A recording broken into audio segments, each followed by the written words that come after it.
is none like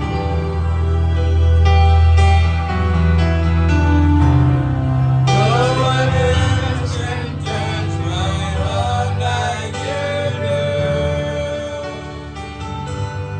I could search for eternity long and find there is none like you. There is none like you. There is none like you. No one else can touch my heart like you do. I could search for eternity long and find there is none like you. T'es incomparable.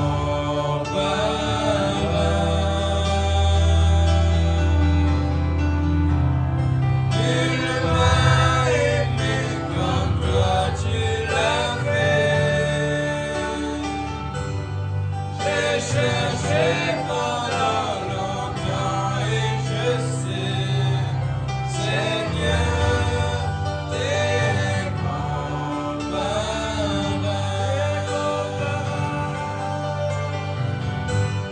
T'es incomparable.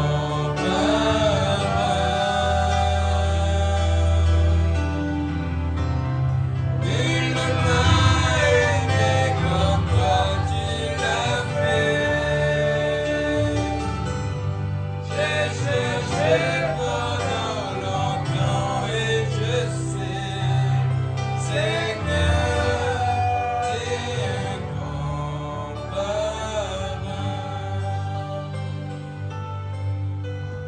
Amen. Alléluia. Merci Seigneur.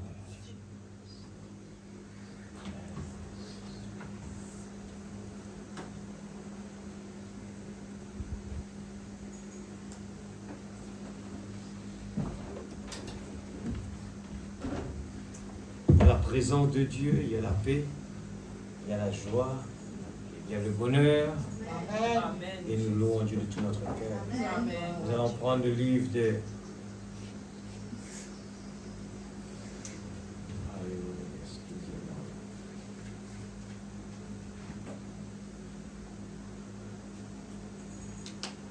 2 Chroniques, chapitre 7, verset 12. 2 Chroniques, chapitre 7, verset 12.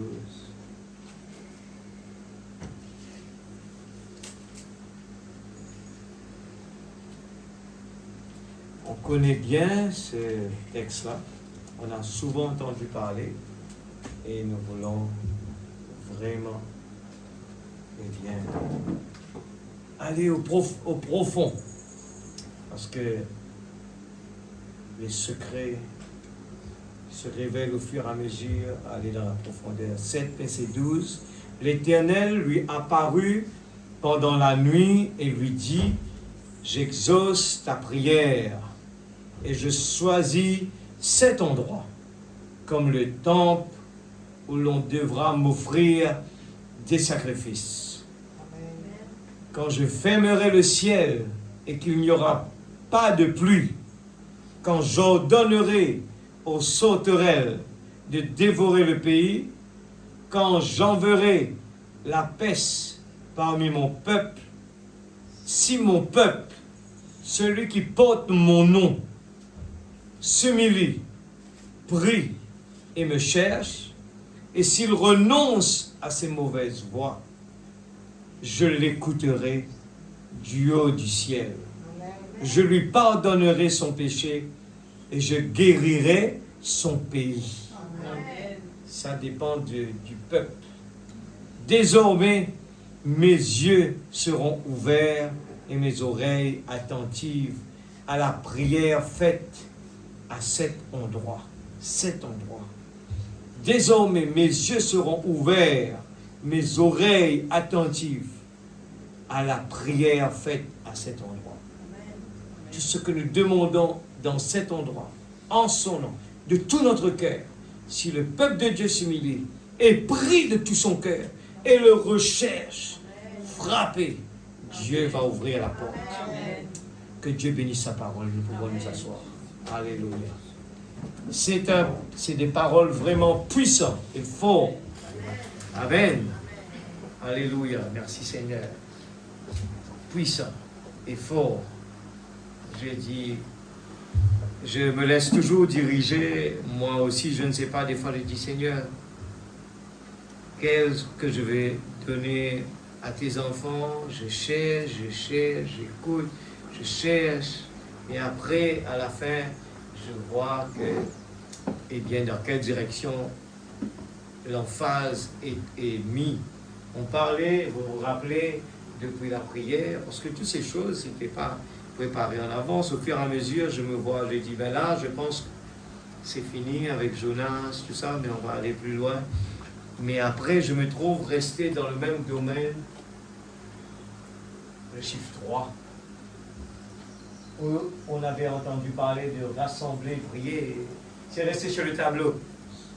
Et ça me fait rappeler, ben justement, tu es en train de continuer. Celui qui prie, s'humilie. Et ce soir, vous allez voir que Dieu, eh bien, il aime bien rassembler. Quand les gens se rassemblent, nous allons voir ça encore, se rassemblent, eh bien, suivez de près, quand la parole est prêchée, Dieu est en train de nous demander quelque chose. Il faut vraiment analyser. Et il y a quelque chose que Dieu attend de nous. Amen. Dieu attend quelque chose de nous. Il faut des efforts, l'Église. Il faut faire des efforts. Il faut changer les traditions. Il faut sortir des traditions. Il ne faut pas vraiment... Parce que les traditions, c'est des routines des fois où l'homme est tellement habitué, il vient prendre la Sainte Seine, même pas, il n'est même pas au calvaire, ben parce qu'il doit prendre le vin, il prend le pain, et puis il part à sa place. Je l'ai pris, j'ai participé, mais son cœur n'est pas là. Il n'était même pas sur le calvaire. Alors que quand on est là, c'est un moment vraiment béni, où on arrête tout et on va sur le calvaire. Parce que l'homme oublie vite. Quelqu'un a fait quelque chose pour nous. Avec le temps, on oublie.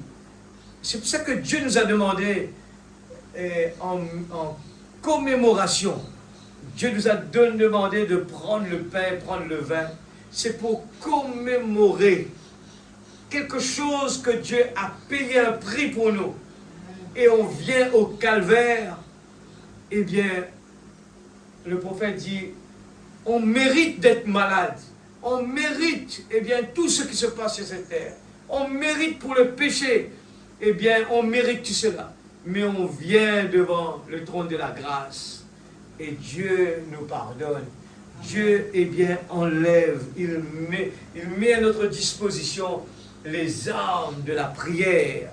La prière, il dit, ben, il veut qu'on fasse des efforts.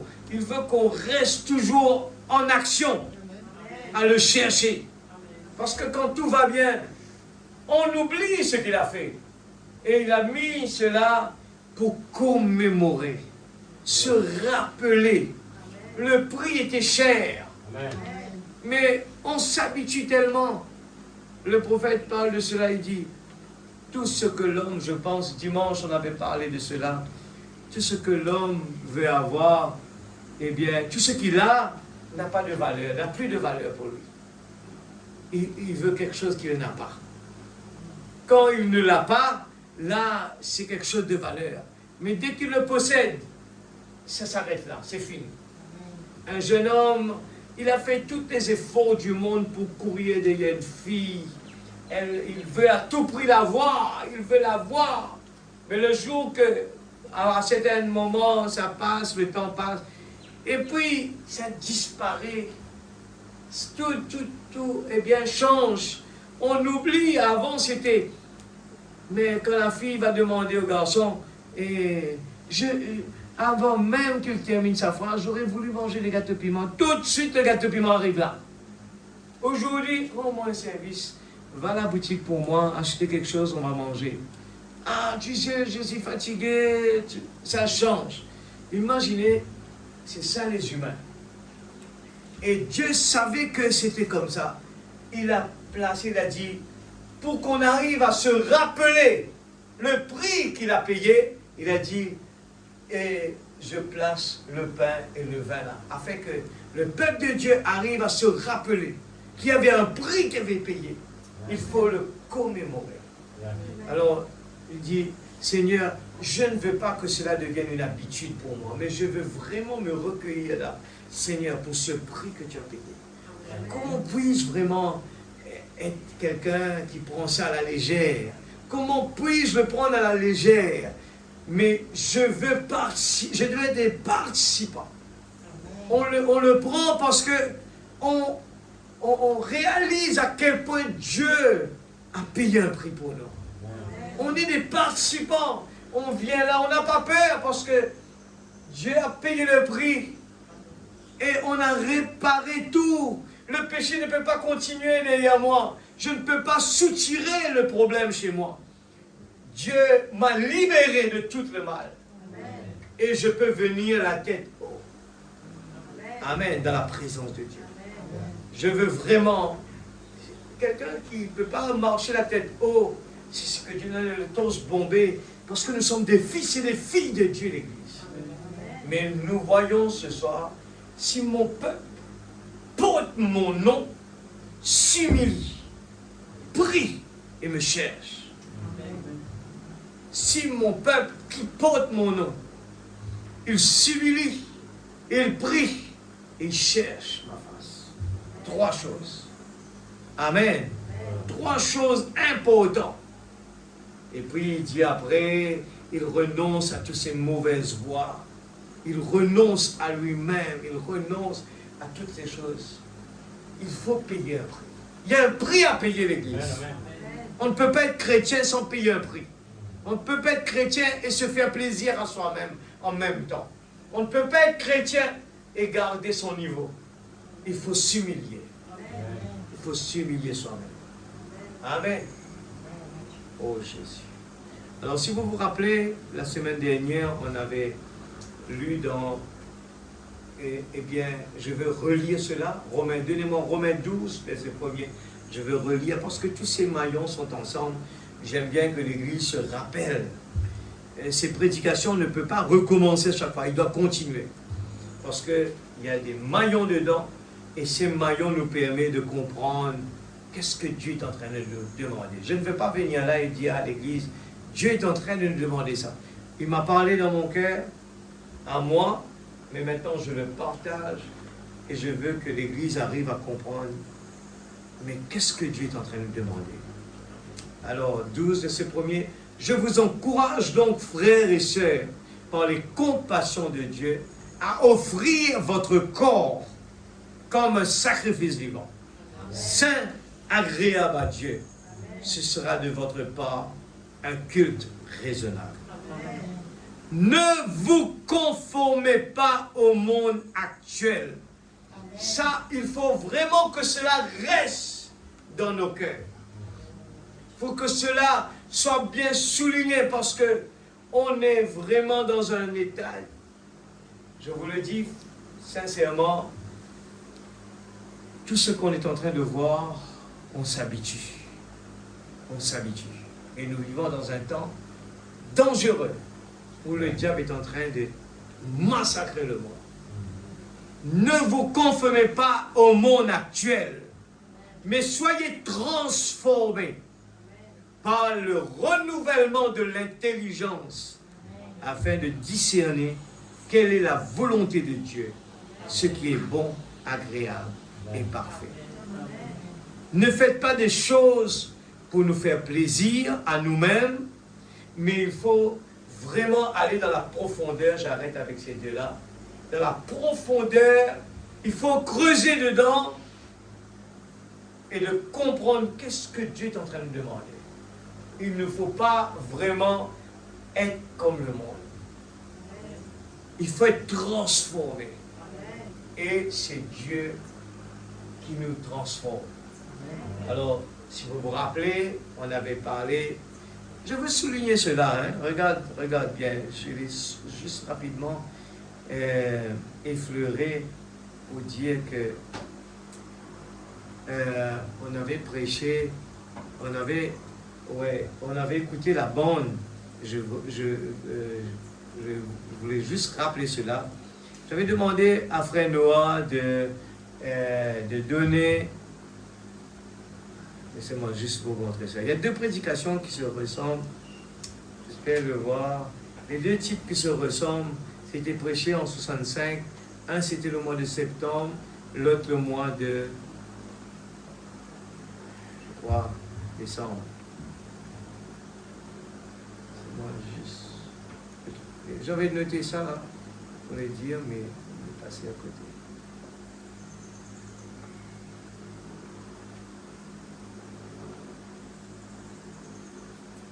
La puissance de Dieu pour transformer, je crois, quelque chose comme ça, et la puissance de Dieu. La transformation, quelque chose comme ça. Je n'arrive pas à le trouver, c'est pas grave. Mais, écoutez bien, il n'y a rien qui arrive par le hasard.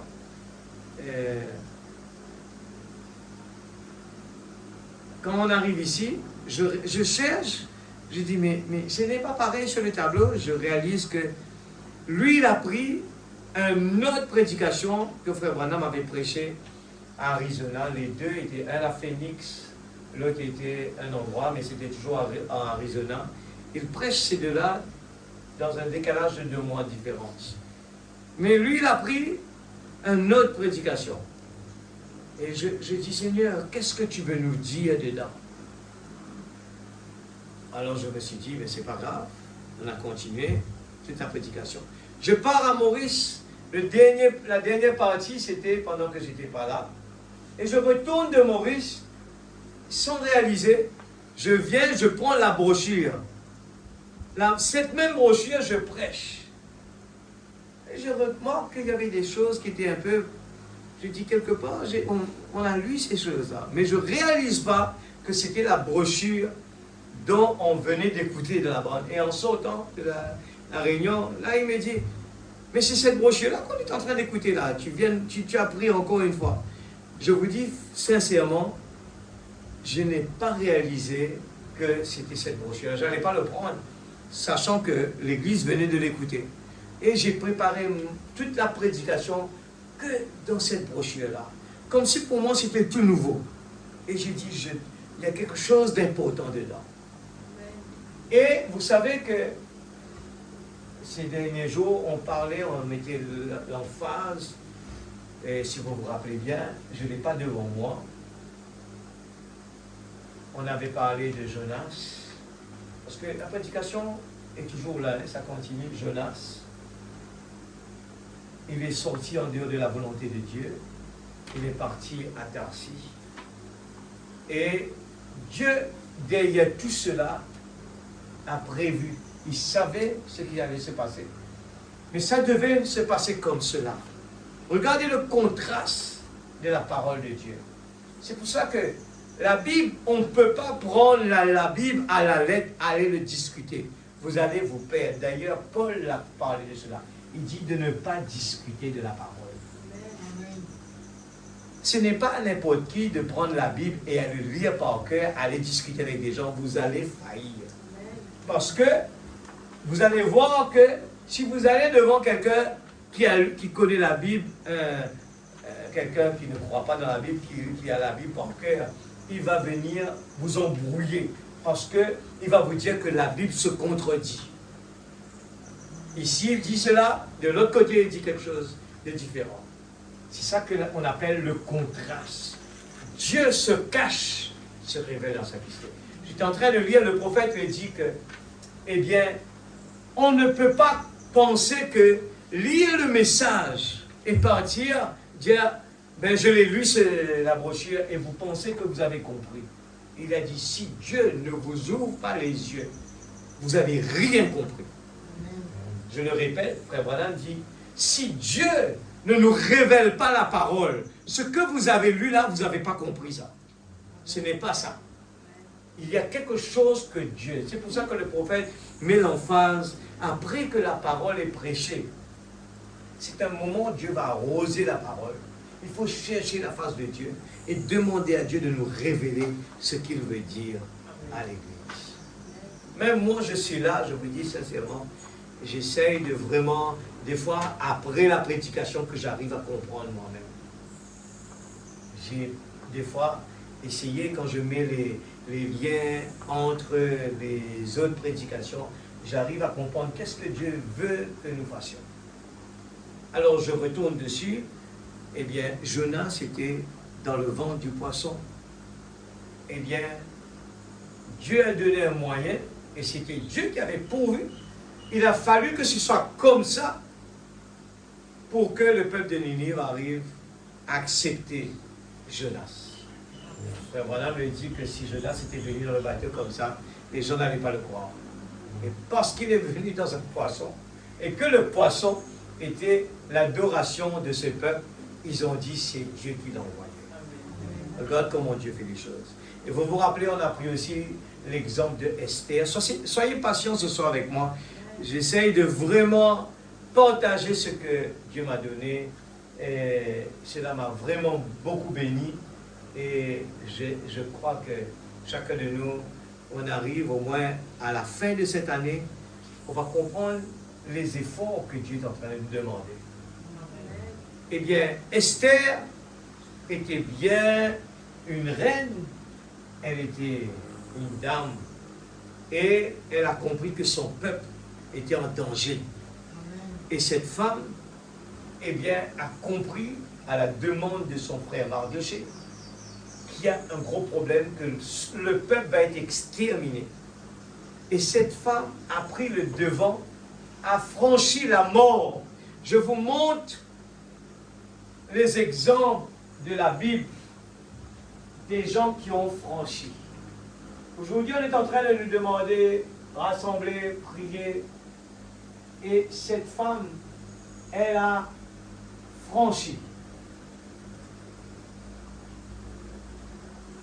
Je sais pas quoi, la mort.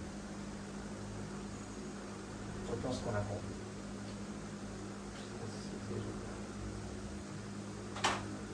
Je voudrais parler surtout, souligner cela. Elle a franchi l'impossible. C'était la mort. Elle le savait bien que venir devant le roi était la chose qu'on n'avait pas le droit. La reine n'avait pas le droit, sans la demande du roi, de se présenter devant le roi.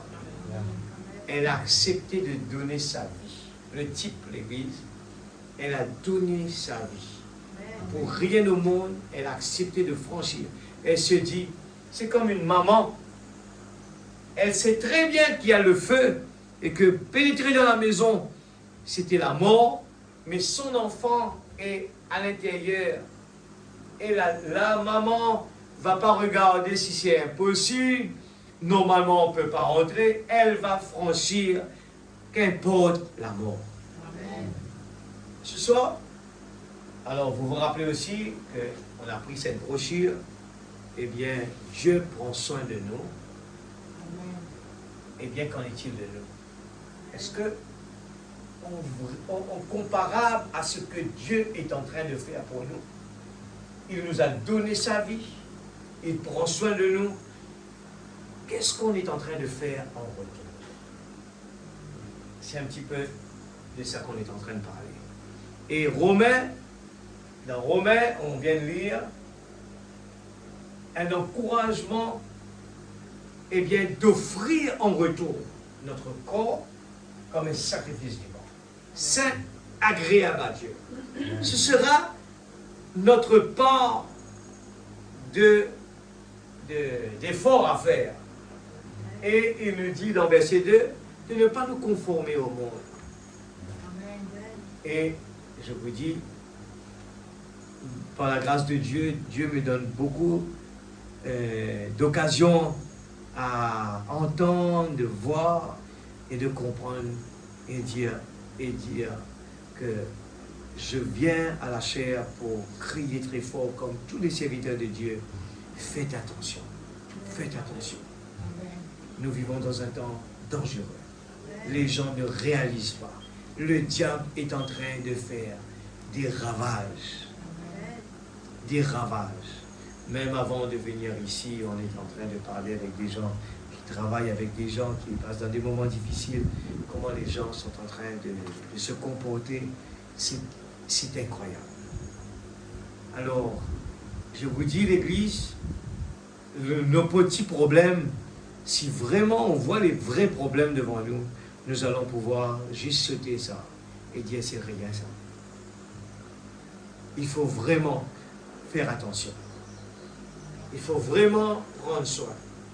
Et pourquoi tout à l'heure, je vais passer une petite vidéo juste pour montrer un petit peu. Si le monde est en train de parler comme ça, qu'en est-il de nous je me suis dit, Seigneur, mais j'ai le message. Ce message me demande il me demande de ne pas me conformer à ce monde. Il me demande, eh bien, de donner mon corps comme un sacrifice vivant.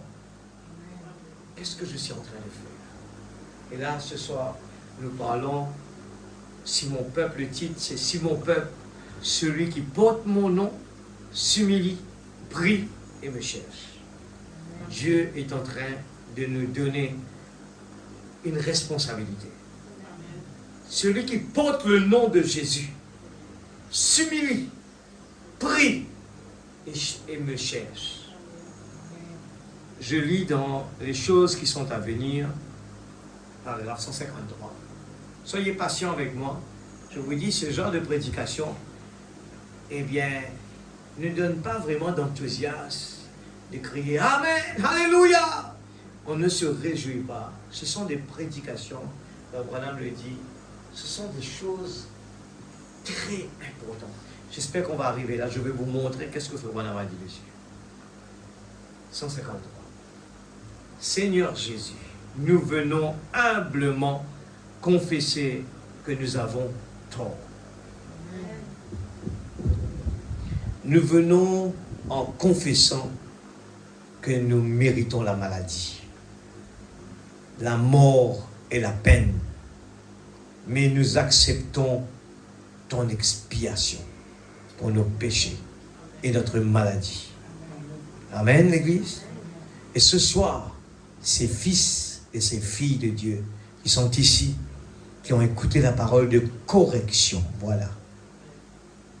La correction ne va pas nous pousser à crier « Amen, Alléluia !»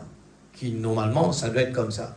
Parce que c'est des corrections, mais ce sont des choses importantes qui vont nous mettre en ligne, qui vont nous faire réussir, parce que nous avons un objectif.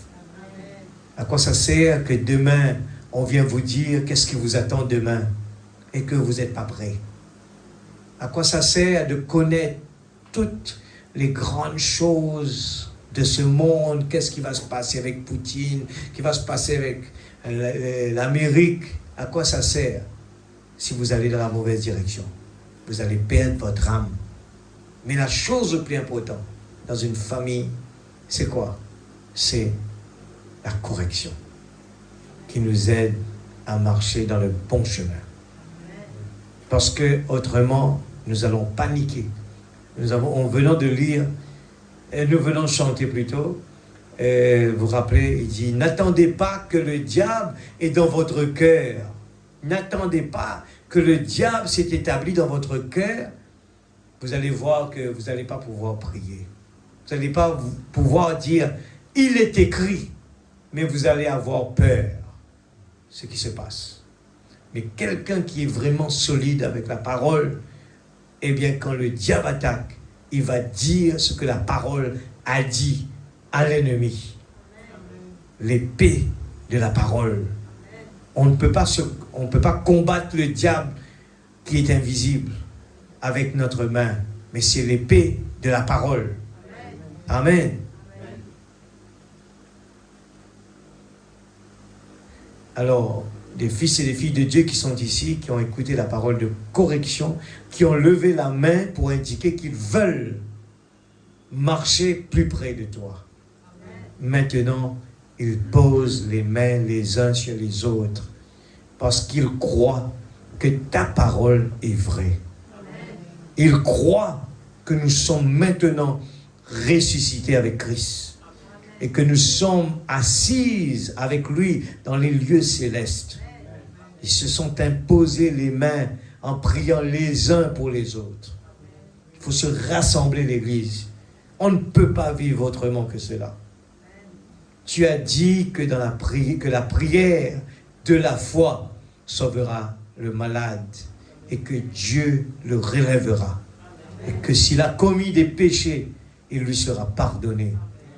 Confessez donc vos péchés les uns aux autres et priez les uns pour les autres afin que vous soyez guéris. La prière agissante du juste a une grande efficacité. Ô Dieu éternel, exauce la prière de ton serviteur. Et puis il est aussi écrit, si mon peuple, sur qui est invoqué mon nom, se rassemble et prie. C'est le type, hein? Vous savez que le peuple Israël avait reçu la même chose. On leur a demandé de rentrer à l'intérieur, de se rassembler, mettre le sang sur le linteau de la porte. Amen. S'identifier. Et ils restent à l'intérieur et ils prient.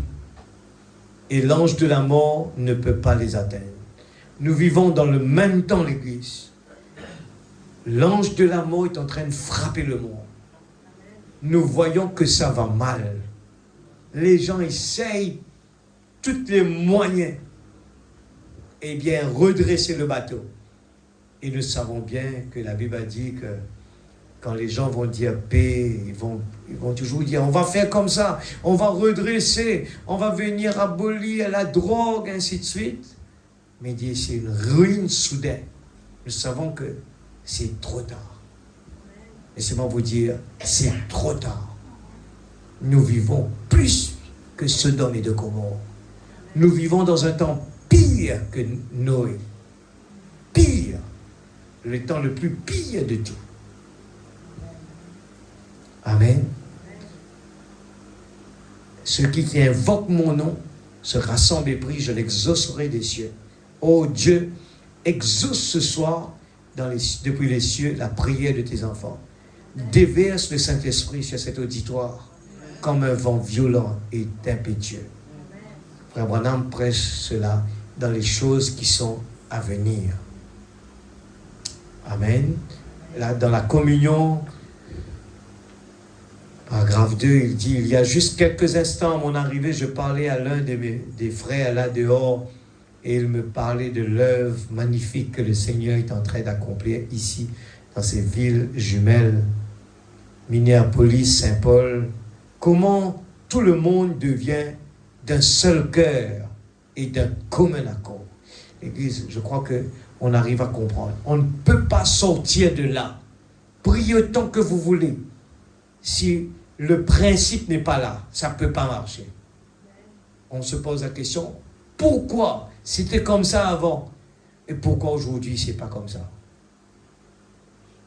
C'est parce que la force se trouve bien dans l'unité.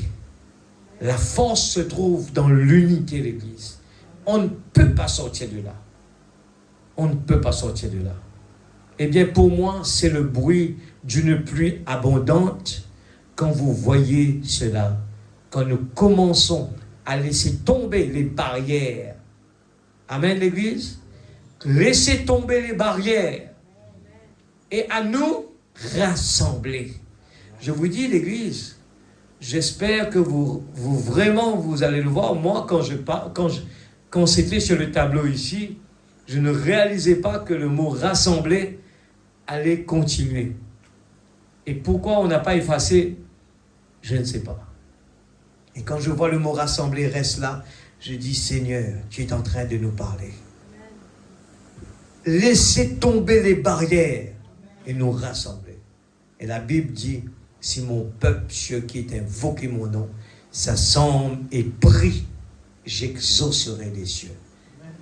Moi, j'ai cherché tout simplement, eh bien, tous, là où Frère Branham parlait sur la prière et se rassembler, et j'ai vu que cela se répète.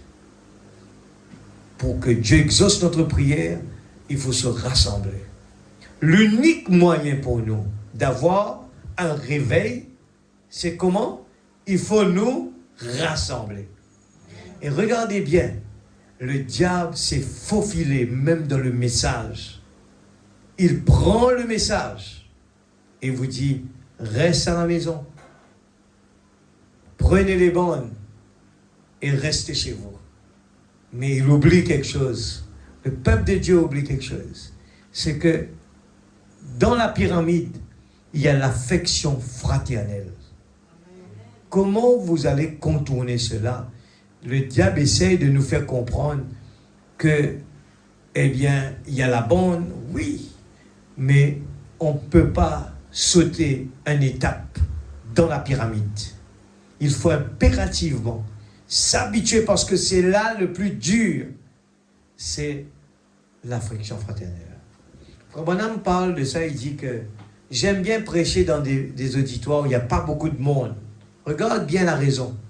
Il a dit, quand il y a une église qui est remplie, où il y a beaucoup de monde, il y a beaucoup d'esprit. Et le combat est à un niveau plus haut, plus difficile, parce qu'il n'y a plus d'esprit. Quand il y a très peu de gens, Frère Branham dit, je ne me sens plus à l'aise de prêcher. Il y a moins de combat. Et vous imaginez que ce soir, vous avez la liberté de prier. Amen, l'Église. Nous avons une liberté de vraiment ouvrir notre cœur et de nous exprimer. Et Frère Branham prêche ça dans la communion. Et le diable vient. À certains moments, même la communion, les gens dans le message ont voulu l'enlever. Regardez comment le diable, qui a travaillé avec Ève dans le jardin d'Éden, il dit, la première prédication, c'était ça. Quand le serpent a approché Ève, il a utilisé la parole pour dire, pour demander à Ève de faire la plus grande bêtise. Et nous voyons que rassembler le peuple de Dieu, on a utilisé le message pour faire les gens rester à la maison. Et ensuite, à certains moments, il voulait bannir même la communion. Alors que c'est la dernière prédication que le prophète avait prêchée. Et regarde le titre, c'est la communion. Dernier message. Comme Jésus a rassemblé ses disciples avant qu'il nous quitte, et il laisse ses disciples avec cette ordonnance-là, la communion. Je continue dans le paragraphe 4. Le plus grand miracle qui ait jamais été accompli, c'est le fait pour Dieu de prendre quelque chose, le transformer et le restaurer. Suivez bien l'Église. Si demain vous cherchez un grand miracle, eh bien, des fois, on ne réalise pas quel est le plus grand miracle. Il nous parle d'une vie transformée. Le plus grand miracle qui ait jamais été accompli, c'est le fait pour Dieu de prendre quelque chose, le transformer et le restaurer. Eh bien, c'est ça le miracle. Un changement complet de la nature, des appétits, des attitudes, de tout. C'est ce que Dieu fait en sauvant un homme du péché. C'est ça le plus grand miracle.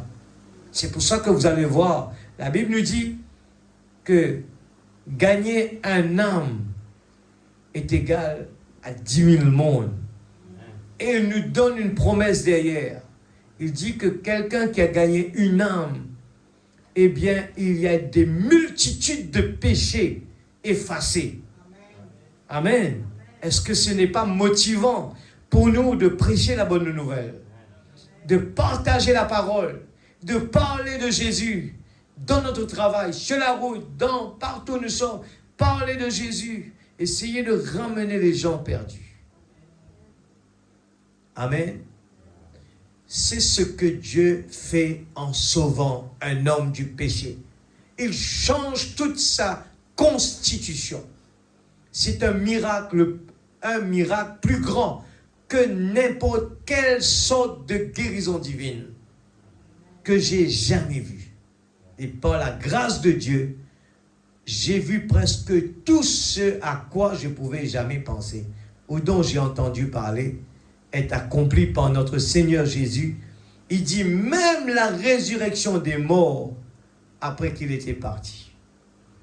Toujours est-il que, à mon avis, le salut est le plus grand miracle. Il dit même ressusciter quelqu'un qui est mort. Physiquement, il parle, hein, pas spirituellement, mais allez, aujourd'hui, si quelqu'un ressuscitait, les gens se disent, c'est ici qu'il y a la vérité. Le frère Branham dit, c'est gagner une âme, le salut d'une âme, c'est le plus grand miracle. La voie à laquelle Dieu a pourvu, paragraphe 2, ça ne demande pas de grande assemblée. Jésus n'a jamais promis de se réunir avec de grandes assemblées.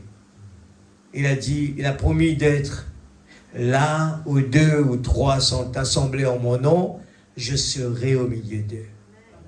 Et il est aussi dit, si le peuple sur qui est invoqué mon nom s'assemble et prie, je l'exaucerai des cieux et je restaurerai son pays. Vous imaginez être des fils et des filles de Dieu qui portent son nom, qui prient. Dieu peut nous utiliser pour être une bénédiction pour le pays. Amen.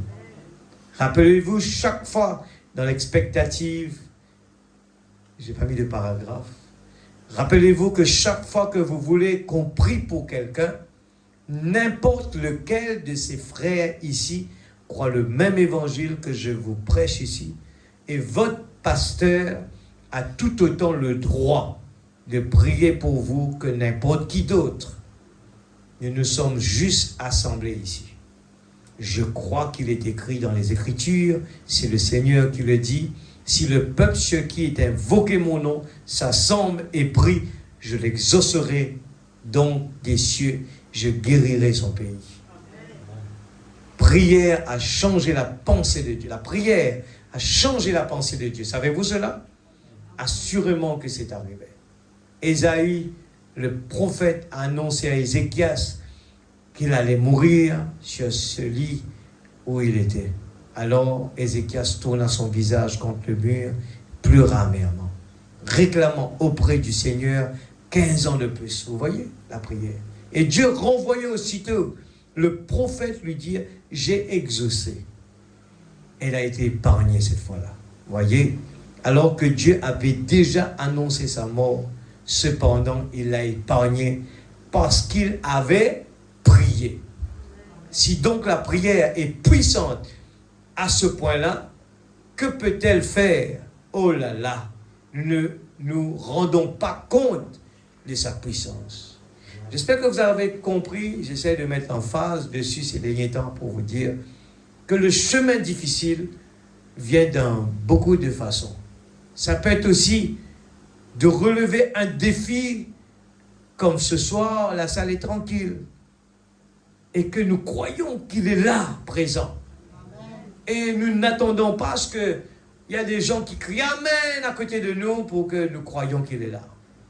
Mais même dans la tranquillité, même qu'il y a très peu de gens, j'ai la conviction dans mon cœur, je suis venu à ses pieds et je crois dans des choses extraordinaires.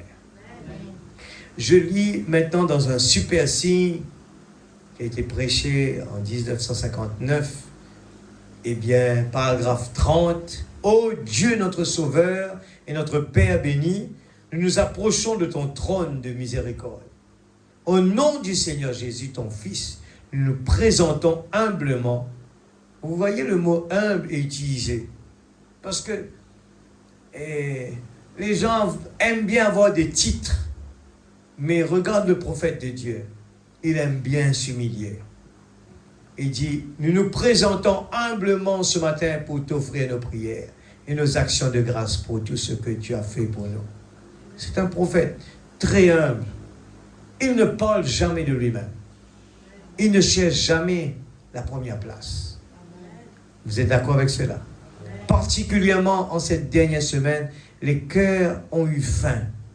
Les gens ont jeûné. Le Saint-Esprit les a bénis et accompli de grandes choses parmi nous. Regarde le prix qu'ils ont payé pour que de grandes choses se sont accomplies. Il dit la dernière semaine, les cœurs ont eu faim. Les gens ont jeûné. Le Saint-Esprit les a bénis et accompli de grandes choses parmi nous.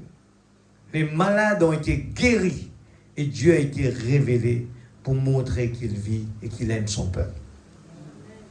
31, et que les paroles du prophète sont toujours si vraies, parce qu'il a prononcé les paroles du Seigneur Dieu en disant, si le peuple sur qui est invoqué mon nom s'assemble et prie, alors je l'exaucerai des cieux. Ces paroles sont tout aussi vraies qu'elles l'étaient le jour où elles furent prononcées pour la première fois. Et c'est ce que nous avons vu. Seigneur, maintenant nous te prions de nous pardonner tous nos péchés, toute notre incrédulité. Qui est le péché? Paragraphe 32.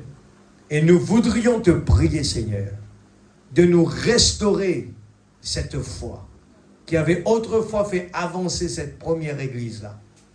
Nous ne demandons pas des lits fleuris d'aisance, mais nous demandons simplement que la miséricorde de Dieu, sa présence et ses bénédictions nous accompagnent. Que ce soit dans ce champ-ci ou dans un champ de l'autre côté de la mer, que ce soit dans le luxe ou dans les lits d'aisance, ou que ce soit au front, peu importe où cela pourrait être, Seigneur, ta moindre volonté. Tout ce qui se passe ce soir-là, c'est la volonté de Dieu. Si on arrive à comprendre cela, la peur n'a pas sa place. L'inquiétude n'a pas sa place. Nous vivons, Seigneur, que ta volonté soit faite. Ta moindre volonté est notre plus grand désir pour te servir. Rends simplement cela clair pour nous. Mais je suis sûr, des fois, ce n'est pas clair pour nous. Parce que autrement, la peur ne peut pas être là. L'inquiétude, la distraction ne peut pas venir là. Et quand on est distrait, ce qui veut dire, on ne croit pas que Dieu est en train de nous parler. C'est pour ça qu'il faut faire bien attention. Chaque jour que nous venons dans la présence de Dieu, dans l'expectative, Dieu nous parle. Et nous faisons les mêmes bêtises que cette personne qui était là. Il attend Jésus, il a invité Jésus. Et Jésus vient chez lui. Est-ce que vous pensez que ce sont des histoires qui étaient racontées? Non, ce n'est pas par un hasard. Dieu veut nous parler à travers de ces types-là. Jésus est venu. Mais la façon qu'il est venu, on ne peut pas l'accepter. Ce n'est pas Jésus. Et le prophète nous parle, Dieu se cache, se révèle dans la simplicité. Laissez-moi vous dire ce soir, l'Église, si vous attendez le grandiose, Jésus n'est pas comme ça. Il n'est pas là. Allez, montrez-moi dans la Bible, c'est toujours comme ça. Même quand il est venu sur la terre, il était parmi les animaux. Et il n'y avait pas de grande personnalité qui était là. Il n'y avait que les bergers. Jésus était là. Dieu se cache, se révèle dans la simplicité. N'attendez pas. Ne cherchez pas Dieu dans les tapages, dans les bruits. Ne cherchez pas Dieu comme ça. Il peut être là à côté de vous en train de s'asseoir dans des vêtements déchirés. Il faut simplement avoir les yeux qui voient clair. Avec ses yeux, vous n'allez pas le voir. Mais avec le cœur, on peut le voir partout. Il est là ce soir. Il nous parle à nos cœurs. Il veut que nous arrivions à l'écouter. Je vous dis, beaucoup d'exemples on peut vous démontrer dans la Bible comment les gens ont passé à côté de Jésus et n'ont pas eu la bénédiction. C'est la façon de notre approche qui n'est pas bon. Je crois qu'on est arrivé à 32. Et nous voudrions te prier, Seigneur, de nous restaurer cette foi qui avait autrefois fait avancer cette première église-là. Frère Branham prie, il dit, restaure la foi qui autrefois avait fait avancer l'église. Ce qui veut dire, l'église a perdu la foi qui faisait bouger l'église à l'époque. Dans l'innocence, quand il n'y avait pas de confort, je vous le dis, c'était l'innocence. Les gens n'avaient pas d'autre choix à faire. Quand on prêchait l'évangile, dites simplement un mot, mon serviteur est guéri. C'était l'attitude que les gens avaient. C'est pour ça que vous le voyez toujours à Madagascar comme ça. À Madagascar, vous pouvez aller prêcher l'évangile. Les gens, ils peuvent rester toute la journée à écouter la parole. Les réunions sont très longues, les prédications très longues. Mais les gens ne sont pas fatigués parce que c'est leur seule chose qui peut les rendre heureux. Parce qu'ils n'ont pas d'autre choix. Ils n'ont pas d'autre choix. Mais nous sommes tellement occupés, tellement pris. On a autant de choses à résoudre. Il faut résoudre ceci. Il faut terminer ceci. Il faut faire ceci. Il faut faire cela. Mais ce soir, Dieu est en train de nous parler. Si son peuple s'humilie, arrêtez de penser trop haut et se mettre, devenez comme un petit enfant. Quelqu'un qui ne se soucie pas. Un enfant ne se soucie pas. Attention, attention, attention. Un enfant n'a pas ce problème-là. Attention, attention, l'enfant n'a pas ça. Les grands, attention, attention, attention. Mais les enfants, ils ont confiance dans leurs parents. Il n'y a pas de... même vous mettez de l'eau devant eux, ils vont venir jouer dedans. Même vous mettez au bord de la mer est devant eux, ils n'ont pas peur de la mer. Je vous dis, c'est comme ça. Quelqu'un qui, innocemment, il va faire du sport nautique, aller sur la mer, aller faire la plongée, aller sur le kitesurf, aller en haute mer. Ce sont des gens qui ne savent pas c'est quoi la peur. Et ils affrontent les vagues, ils sautent. Mais dès que la peur prend sa place dans votre cœur, vous allez regarder, moi je ne peux pas faire ça. C'est fini. Je ne peux plus rien faire. On est bloqué, l'église. Bloqué. Je parle dans le naturel. J'ai fait cette expérience-là. Je faisais la planche à voile à l'époque. Je n'avais pas peur. J'allais dans l'eau. Il n'y avait pas de profondeur sous mes pieds. Je traversais la passe sans aucun problème. Mais au moment où les gens commençaient, attention, attention. Maintenant, je n'arrive plus à le faire. J'ai peur. J'ai peur. J'ai peur. Attention, attention. Mais combien de gens aujourd'hui sont bloqués à cause de cela? La Bible dit, c'est l'incrédulité qui met une barrière entre Dieu et nous. Dieu veut nous offrir. Voilà, la preuve est là. La preuve est là, l'église. Le chèque a été donné.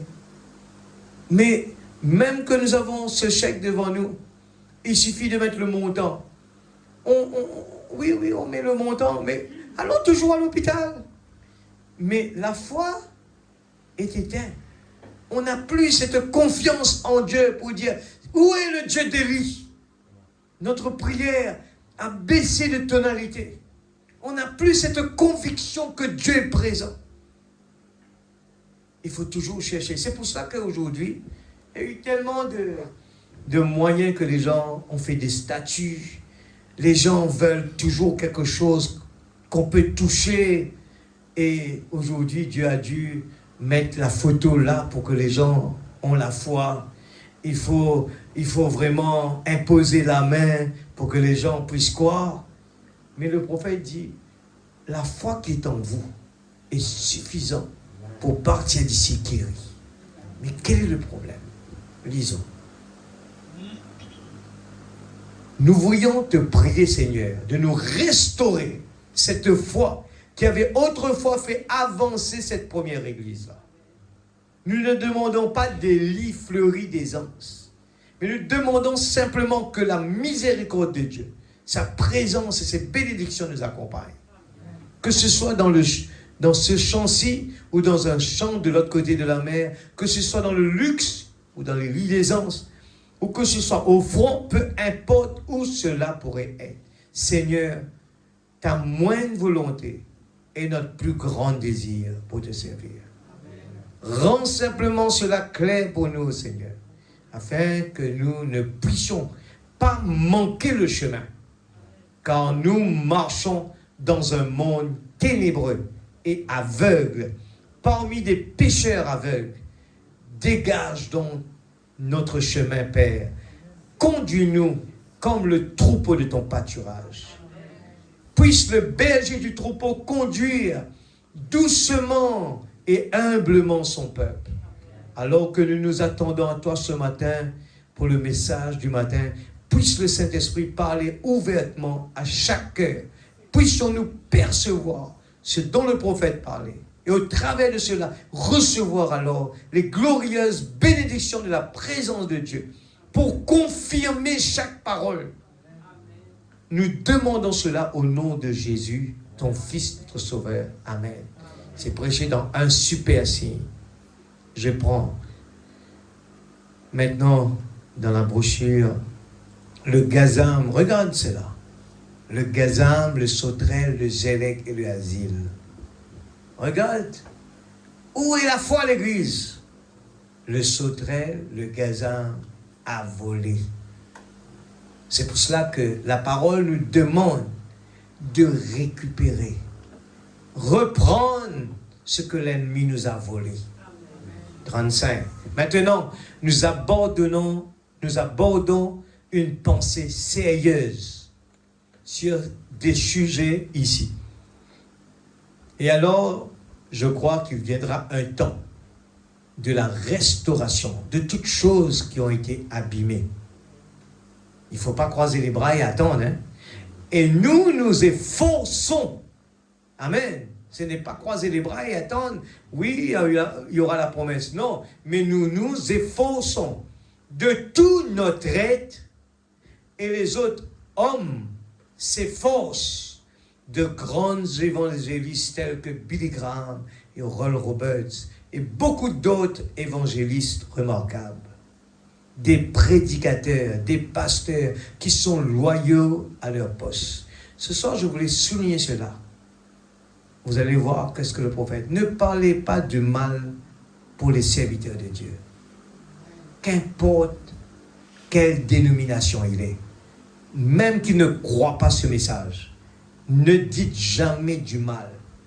Parce que Dieu, dans le contraste de Dieu, c'est dans le plan de Dieu. Amen, l'Église. Et regardez bien l'attitude d'un prophète. Il parle du bien pour Billy Graham, Oral Roberts et beaucoup d'autres évangélistes remarquables, il dit.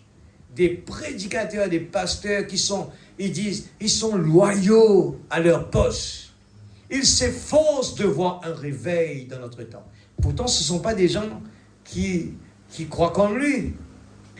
Et vous, les enfants de Dieu, vous priez pour un réveil dans notre temps. Des dizaines de milliers de prières montent à Dieu, chaque heure pour un réveil dans notre temps. Et il est écrit dans les Écritures, si le peuple sur qui mon nom est invoqué s'assemble et prie, alors j'exaucerai du haut des cieux. Oh, si les enfants de Dieu se rassemblent et prient pour un réveil dans notre temps, et que le réveil ne vient pas, alors il doit y avoir quelque chose qui cloche quelque part. 36. Eh bien, rappelez-vous, le seul moyen pour toute chose de pouvoir marcher, c'est de se faire suivant la loi pour cela. Les forces du cosmos ne peuvent évoluer que selon la loi du cosmos. Les planètes ne peuvent faire des rotations que suivant les lois des planètes.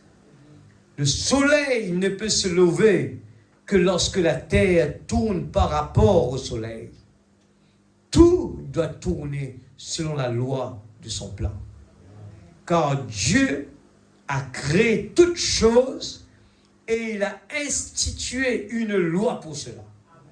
Et alors, cela doit tourner, marcher et opérer selon sa loi à elle. Tourner, marcher, opérer selon sa loi à elle. Autrement, cela ne marchera pas correctement. 37. Si vous placez une chaîne sur un pignon et qu'ensuite vous fixez cela à un goujon rond, vous pourrez rouler un petit moment. Mais l'unique moyen pour vous de passer un bon moment avec cette chaîne, c'est de mettre un pignon qui convient au pignon qui est derrière cela. Et puis, d'ajuster ces petits trous de cette chaîne exactement avec le pignon. Alors, vous pouvez arriver à faire quelque chose. Parler de la chaîne, l'enclenchement de la chaîne, ainsi de suite. Mais le plus important, c'est la 38. Et je suis sûr que nous avons un mauvais pignon quelque part. La chaîne n'est pas enclenchée. Il faut que la chaîne, les maillons aient de la quantité qu'il faut. Quand ça tourne à l'entour du pignon, qui a des dents là, qui rentrent dans les chaînes. Ok? Alors il dit, l'Église évolue trop lentement pour l'heure dans laquelle nous vivons. Écoutez ça, juste pour moi. Je ne suis pas trop grand dessinateur. Les pignons. Les pignons, j'ai fait à peu près. Les pignons. Il y a dans la chaîne, regardez à l'entour de la motocyclette, et puis la chaîne fait ça. Il va avec le moteur. Ok? Là, c'est la roue. Le moteur qui tourne. Maintenant, Frère Branham dit, ça ne tourne pas assez vite. Regarde qu'est-ce qui se passe. Il dit, l'Église évolue trop lentement pour l'heure dans laquelle nous vivons. Ce moteur, avec le pignon, doit tourner de la même vitesse pour que la chaîne puisse entrer dedans. Le pignon puisse pénétrer à l'intérieur. La chaîne sur un pignon. Le pasteur avait l'habitude de prendre l'exemple du moteur de la CEB. Toutes les choses alentour de nous peuvent prouver cela. Alors, quel est le problème? Il y a quelque chose de radicalement faux. Et il nous convient en ce jour-ci de l'imminente venue du Seigneur, de nous asseoir et d'étudier cela pour voir ce qui ne va pas et d'en trouver la cause. Vous ne pouvez jamais trouver le remède avant d'avoir trouvé la cause. Si un médecin, si vous allez à son cabinet et que vous dites « j'ai des maux de tête, j'ai mal à l'estomac » et qu'il vous donne un peu d'aspirine ou quelque chose comme cela et vous renvoie, il cherche simplement à se débarrasser de vous. Un véritable médecin sérieux fera le diagnostic du cas jusqu'à découvrir l'organe affecté. Ensuite, travailler à partir de cet organe-là. Amen. Frère Branham veut nous montrer, quand il y a un problème à l'église, il ne faut pas prendre des médicaments juste pour calmer la tête. Non, ça, ce sont des symptômes qui nous font savoir qu'il y a un problème. Mais si vous calmez le symptôme, le problème est toujours là. Alors, il faut aller chercher par le diagnostic, aller chercher où est le problème dans l'organe qui est affecté. C'est ce qui se passe avec le royaume de Dieu. Il nous faut trouver ce qui cloche. Ensuite, travailler à partir de là. C'est pour ça que je dis, dans le royaume de Dieu, chaque prédication a sa valeur et est important. Quand il s'agit de la correction, l'atmosphère tombe. Au contraire, il faut aimer la correction. La correction, c'est pour nous dresser, pour nous mettre sur le droit chemin. Les Écritures sont comme dans la prescription d'un médecin. Un médecin ou un homme de science qui travaille durement pour établir une prescription pour tuer un certain germe de maladie qui se trouve dans votre corps. Par exemple, la fièvre typhoïde ou une quelconque maladie contre laquelle on peut vous donner un sérum qui tuera le germe de cette typhoïde. Cependant, cela doit être soigneusement traité. Si soigneusement traité, que cela, s'il n'y en a pas assez, cela n'aidera pas le patient. Si on y ajoute quelque chose d'autre, cela pourra tuer le patient. Ça doit être donné par un pharmacien suivant la prescription. Suivez bien tout le monde qui est là, ne laissez pas le sommeil attraper. Je vais vous donner un petit médicament juste après. Vous allez secouer. Je vais vous montrer un parmi tant de problèmes qui affectent ce monde, qui affectent l'Église. Pourquoi on pose des questions? Pourquoi? Vous allez voir. C'est pourquoi, s'il y a quelque chose qui cloche dans l'Église aujourd'hui, qui fait qu'elle ne progresse pas tellement qu'elle le devrait, c'est que, à mon avis, nous devrions examiner la prescription. Trouver exactement ce qui cloche pour que cette Église soit gravement malade et souffre d'une maladie en elle, la maladie du péché. Donc, il nous faut découvrir ce que le médecin avait prescrit et voir si nos pasteurs pharmaciens nous donnent la bonne prescription. Et rappelez-vous, vous pouvez ajouter quelque chose à un passage des Écritures qui est un diagnostic très fidèle et tuer le patient. Et peut-être, je ne dis pas que nous le faisons, mais et si certains de nos pharmaciens ont ajouté quelque chose à la prescription de Dieu, s'ils le font, ils tuent des patients. Ils les laissent mourir dans le péché. Eh bien, vous direz, eh bien, et s'ils étaient sincères? Non, ce n'est pas là une excuse. Il y a quelques années, un homme, un pharmacien, a donné à un homme de l'acide carbonique alors qu'il était sincère au possible. C'était une pharmacie officiellement enregistrée. Et il a tué cet homme-là. Pourtant, il était sincère. Il n'y a pas. La sincérité, j'ai vu parmi les païens de la sincérité qui ferait que la sincérité des chrétiens paraisse comme une antiquité. J'ai vu les païens qui pouvaient placer leurs enfants dans la gueule d'un alligator, les sacrifier à un dieu des eaux. Je ne pourrais pas trouver une telle sincérité parmi les chrétiens. J'ai vu des gens se coucher sur des pointes de lance et se faire briser les os des pieds lorsqu'ils étaient de petits enfants. Je les ai vus prendre des bébés, des petits enfants, les découper, les marquer, les faire saigner et parfois leur ôter la vie, une profonde sincérité. Mais ils sont en erreur. Eh bien, voyons quelque chose. Job, ou plutôt Joël, je pense qu'il nous a donné un grand arrière-plan. Ici, c'est ce que nous aimerions prendre comme passage des Écritures. Il a dit, racontez à vos enfants, que vos enfants racontent à leurs enfants, et leurs enfants aux autres, ainsi de suite, à une autre génération, ce qui serait des gentils. On dit à Israël de continuer à répéter cela. Écoutez ça bien, l'Église. 45. Écoutez ça bien ce soir. Joël a dit, c'est ce que nous aimerions prendre comme passage. Il a dit, racontez à vos enfants, que vos enfants racontent à leurs enfants. Mais je vais vous montrer dans une vidéo, qu'est-ce que le Gazam a fait. Qu'est-ce que le Gazam est en train de faire pour empêcher ce que ça soit ce soir. Maintenant, ce que Joël dit dans ce passage. L'Église, écoutez-moi bien ce soir. Ce monde est malade. Ce monde est malade. Mais faites attention. On s'habitue avec cela. C'est ce que Madame Lot a fait. Elle s'est tellement habituée avec les problèmes de Sodome qu'elle a demandé est-ce qu'on ne peut pas attendre encore un petit peu? Autrement, si elle était vraiment consciente que ses yeux étaient ouverts, elle aurait souhaité quitter ce monde.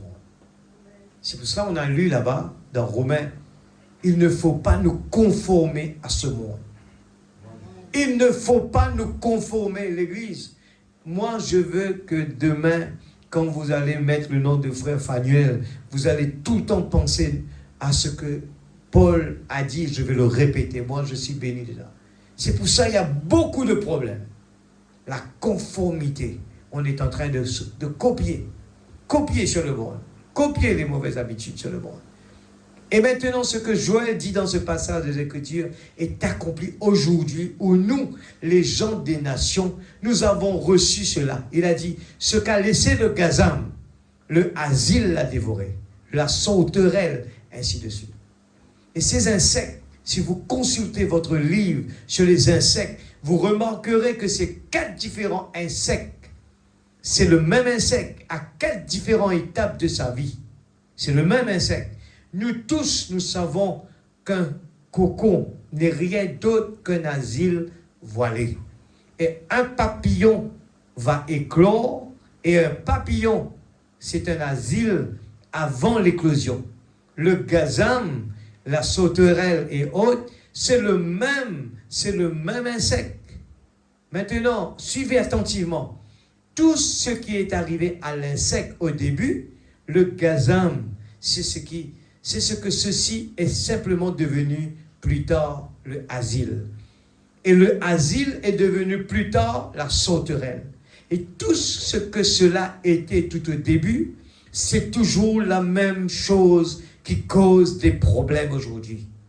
Examinons maintenant dans les Écritures et voyons ce qui était au début. Or, nous savons que le fondement initial exclusif sur lequel nous pouvons bâtir une église, c'est une église, c'est le matériel que Dieu nous a donné pour bâtir avec. La prédication peut-être ce soir, ça paraît un petit peu lourd, mais je vous dis, il y a toutes les vitamines pour faire nos yeux ouvrir ce soir. Suivez bien. C'est ce que nous avons. Le matériel qu'il faut. Je sais que ceci est fort et c'est enregistré sur bande. Des centaines de gens à travers le monde entendront cela. Nous aujourd'hui. Et avant de pouvoir donc avoir un bâtiment, l'église de Dieu, il nous faudra restaurer tout ce que ces insectes avaient dévoré là. L'église veut voir des miracles. L'église veut voir tout feu, tout flamme. Mais frère Branham dit, ce n'est pas ça le plus grand miracle. Le plus grand miracle, c'est que quand quelqu'un, donne son âme à Jésus. C'est quoi? C'est de se conformer à la parole, non conformer à ce monde. Amen. La transformation. Dieu nous donne la transformation. Autrement, soit on va être transformé par le diable ou transformé par la parole de Dieu. Il dit, il nous faudra restaurer tout ce que ces insectes avaient dévoré là. Il nous faudra examiner pour voir ce que ces insectes, il faut voir qu'est-ce que ces insectes avaient dévoré. Où est votre premier amour? Avant que cette vigne du Seigneur, la vigne, il est le cep. Nous sommes des sarments. Avant que nous puissions donc trouver, ou plutôt que l'Église se tienne dans sa puissance originelle et solennelle, il nous faudra examiner pour voir ce que ces insectes avaient dévoré. Et cette Église devra récupérer cela. Sinon, elle ne se tiendra jamais dans sa puissance et sa gloire initiale. Le diable a volé beaucoup, l'Église. Il nous a volé notre temps. Il a volé notre premier amour, notre motivation pour aller dans la présence de Dieu. Il a volé cette ardeur, désir de lire la parole. Parce que nous avons aujourd'hui, vous voyez, le portable a volé le temps, les écrans, et nous allons le voir là. J'ai pris quelque chose que le monde est en train de dire. Maintenant, si le monde est en train de parler comme ça, maintenant, imaginez-vous, quel est le problème? Quand nous lisons, pour prendre la Sainte Seine dit, c'est pour cela qu'il y a beaucoup de malades et qu'un grand nombre sont morts. Amen, Église. Les gens, au fur et à mesure que nous avançons, il faut faire bien attention. Tout ce que la Bible a prédit. Il a dit dans les derniers temps, la foi de beaucoup de gens vont se refroidir. Mais il faut se taper la joue un coup de temps en temps, il faut se pincer. Il faut nous réveiller l'église. Ah, je regarde à mon frère qui ne prie pas, je dis, c'est comme ça. Les jeunes regardent là-bas, ah, c'est comme ça. Les jeunes ne prient pas, c'est comme ça. Non, c'est pas comme ça. Ça ne devait pas être comme ça. La prière n'est pas pour les grands. La prière, c'est pour tout le monde. Il faut être des participants. Amen, l'église. Je peux venir ici jouer de la musique, chanter, prêcher. Mais ce n'est pas ça. La chose, c'est nourrir de la parole et être des participants et faire que la parole me transforme ma vie. Autrement, je suis tout simplement quelqu'un qui vient jouer la musique. C'est pour ça que la Bible va le dire, il y aura beaucoup de monde qui va venir. Mais Seigneur, j'ai chassé des démons, j'ai guéri les malades, j'ai joué la musique à l'église, j'étais très actif à l'église, j'ai donné mon argent, ma voiture. La Bible dit, retirez-vous de moi, ouvrier iniquité. Alors, il faut savoir qu'est-ce que Dieu attend de nous. La chose, c'est d'être rempli du Saint-Esprit. Il faut être nourri de la parole. Il faut être transformé. Il faut avoir le nom. Amen. Et le diable essaie toujours de venir. Il nous a volé dans beaucoup de choses. Il nous a volé l'église. C'est pour ça que cette conviction que les gens avaient d'autrefois, les gens ont perdu cela. Parce que c'est la prophétie. Mais il ne faut pas se croiser les bras. Il faut se réveiller. Alors, j'espère que vous arrivez à le comprendre. Quand Jonas avait compris qu'il y avait, ça allait mal, qu'est-ce que Jonas a fait l'église? 3 jours, jeûne et prière. Quand, Esther avait compris que le peuple était en danger, il y avait 3 jours de prière. Suivez dans la Bible, il y en a beaucoup d'exemples comme cela. L'Église doit faire plus d'efforts. L'Église, Ninive, le chef de Ninive a décidé, il dit arrête tout. Il faut tout arrêter. 50. Si l'écorce de l'homme a été rongée, il nous faut la récupérer. Il ne faut pas dire, mais qu'est-ce que je peux faire? Qu'est-ce que je peux faire? Non, l'Église. C'est le gazam qui a volé votre force. Il faut le résoudre. Dans cela-là, si une chaîne ici, il y a un maillon il y a un problème ici, qu'est-ce qui va se passer? Quand ça va tourner, arriver, ce bout-là, arriver là, le moteur va arrêter de tourner là-haut. Alors, chacun de nous, si la prière de la maison est éteinte, il n'y a pas de temps, il faut le retrouver, il faut retrouver, dire Seigneur, je prends la décision que ma vie de prière soit rétablie. La prière de la maison. Les gens courent aujourd'hui. Les gens courent aujourd'hui. Nous avons des objectifs dans le monde. C'est bien, Église. C'est tout à fait normal. Chacun de nous, nous avons des objectifs dans ce monde. Eh bien, nous avons notre maison à construire, nous avons des choses à acheter. Il faut travailler, c'est tout à fait normal. Mais il faut regarder la balance. Ce qui se passe, on renvoie les choses. On renvoie. Si l'écorce de l'homme a été rongée, il nous faut la récupérer. Laissez l'écorce pousser d'abord. Vous ne pouvez pas avoir des pommes tant que l'écorce n'a pas poussé. Nous voulons voir des malades guéris, l'Église. Nous voulons voir notre prière exaucée. Il faut payer le prix. Il faut payer un prix pour cela. Ce n'est pas aussi simple de venir à l'église et de dire Seigneur, ta parole a dit. Mais lisez tout. Lisez tout l'église. Cherchez d'abord le royaume de Dieu et toutes choses vous seront données par-dessus. Il y a un prix à payer.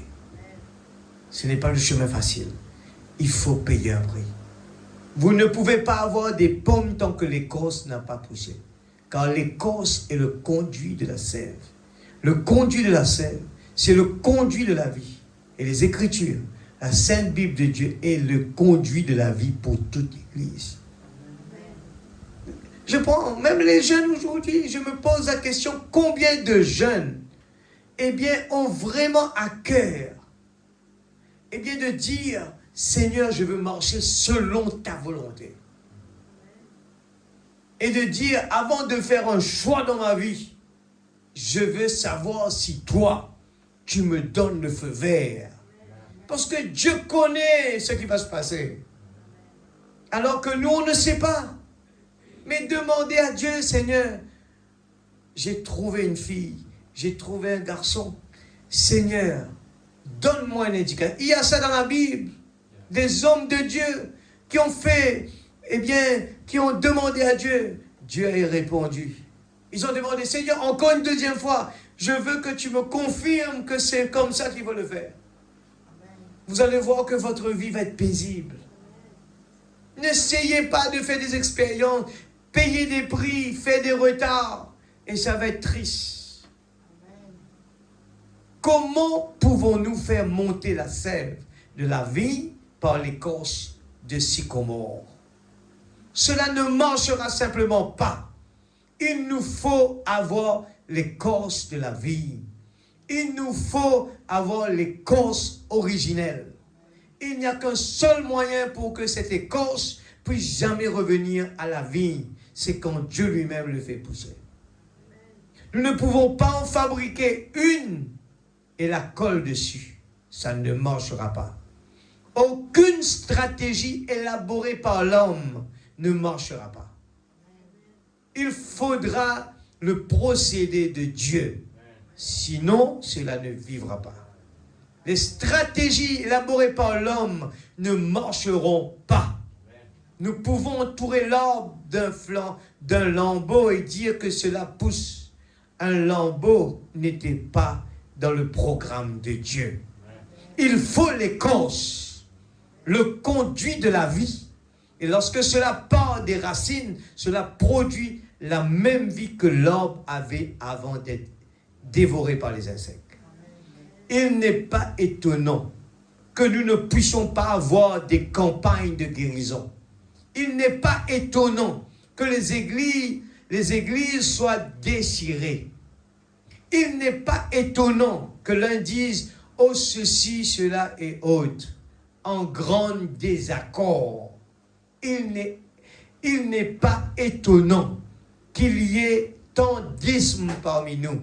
C'est parce que nous ne pouvons pas produire les véritables fruits de la patience, la longanimité, la bonté, la douceur, la gentillesse. Le conduit de la vie a été coupé de l'arbre et nous ne pourrons jamais faire monter cela par des credos d'un lambeau ou d'une quelconque écorce de substituer. Il faudra la puissance de Dieu, toute puissance pour faire pousser cet arbre de son état initial.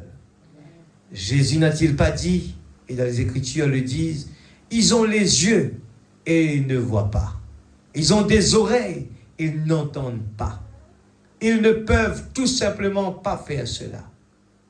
Et aucun homme ne peut venir à Dieu ou à Christ si Dieu ne lui révèle. Amen. L'autre jour, je parlais et nous méditons sur une écriture. J'ai dit, pourquoi les gens n'arrivent-ils pas à voir cela? J'ai dit, voici. Il m'est arrivé de réfléchir. Peu importe combien c'est clair. Écoute ça bien. Voilà ce que je disais tout à l'heure. Peu importe combien c'est clair, combien les Écritures enseignent cela. Vous n'arriverez jamais à voir cela si Dieu lui-même ne vous le montre pas. Lisez autant la Bible que vous voulez. Lisez le message autant que vous voulez. Si Dieu n'intervient pas dedans, ce sera confus. Peu importe combien c'est clair. Et la Bible entière est bâtie l'Église entière de Dieu vivant est bâtie sur la révélation spirituelle de la parole. Pourquoi Abel offrit-il un sacrifice plus excellent que celui de Caïn? Pourquoi Abel n'a-t-il pas suivi Caïn? Il avait la plus belle Église et cela lui fit révéler. J'ai encore tant d'autres, mais le temps est terminé. Pour montrer à quel point, eh bien, il ne faut pas nous conformer avec ce monde, mais chercher que la parole de Dieu nous transforme, nous ramène à l'état originel. Autrement, on ne peut pas appliquer ça par nous-mêmes. Amen. Et c'est pour ça que, si vous vous rappelez, la semaine dernière, on parlait surtout de comment Dieu avait créé les arbres, les fruitiers, les animaux pour produire, et l'homme a essayé de manipuler la nourriture que nous avons. Il manipule tout cela pour avoir plus. Et il dit tout ce que quand l'homme met sa main dedans, c'est complètement, ça va détruire. Qu'est-ce que l'homme a fait? Il a créé des poules pour avoir beaucoup de chair. Mais aujourd'hui, cette chair, eh bien, est en train de produire la maladie dans le corps. Tout ce qu'on est en train de manger, les fruits, la viande, tout est contaminé. Parce que l'homme a voulu changer ce que Dieu avait fait. De même à la parole, Dieu envoyait un prophète pour ramener les cœurs des enfants vers leur père, à l'état original. Il y a eu tellement de ismes, les gens discutent, mais laissez Dieu faire son travail, prêchez la bonne nouvelle, laissez Dieu faire le reste. Ce n'est pas à moi d'aller juger, ce n'est pas à moi d'aller réparer. Je fais mon travail de prêcher la parole telle qu'il est, sans ajouter quoi que ce soit. Les gens vont, parce que qu'est-ce que cela va ramener? Des discussions? Ça ne va pas ramener la bénédiction. Laissez la parole faire son travail. Ce n'est pas ce que je vais expliquer là qui va aider les gens, mais c'est quand Dieu arrose la parole qui a été prononcée dans le cœur de chacun de ses enfants, ça va produire le miracle. Et je crois de tout mon cœur. Alors le Gaza m'a volé. Si je dois parler sur ce que le Gaza m'a volé, il y en a beaucoup de choses qui bloquent notre vie spirituelle. Ce soir, Dieu nous demande, eh bien, plus de consécration.